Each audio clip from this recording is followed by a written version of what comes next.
দেশের এক প্রান্তে বাবার বাড়ি, আরেক প্রান্তে শ্বশুর বাড়ি। কখনো কি ভেবেছিলাম এত দূরে আমার শ্বশুর বাড়ি হবে? আমি চাইলেও আমার বাবার বাড়িতে দিনে দিনে যেতে পারবো না। কত স্বপ্ন ছিল এই দুটি চোখে, কত আশা ছিল।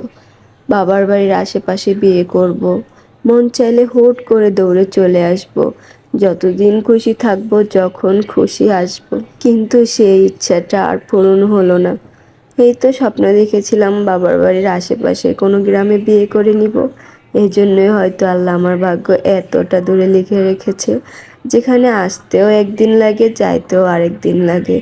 ইচ্ছে করলে যেতে পারি না, ইচ্ছে করলে আসতেও পারি না। তারপরেও তেমন কষ্ট মনেই হয় না। কারণ কি জানেন, এই যে একটু একটু করে আমার সংসারটা বড় হয়ে যাচ্ছে, আমি আমার সংসারটাকে ব্যস্ত জীবনে ফিরিয়ে নিয়ে এসেছি। আমি নিজেই এত ব্যস্ত থাকি যে এখন আর বাবার বাড়ির কথা মনেও পড়ে না। মনে পড়লেও যাওয়ার ওই আগ্রহ বা ইচ্ছেটাও থাকে না। এই সংসারটাতে এত স্যাক্রিফাইস করলাম, এত কিছু মানিয়ে গুছিয়ে নিলাম, তারপরও সংসারের নামই পেলাম না।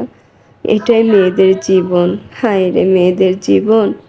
মেয়েরা যতই স্যাক্রিফাইস করুক, তারপরও মেয়েদের জীবনের কোনো দাম নেই।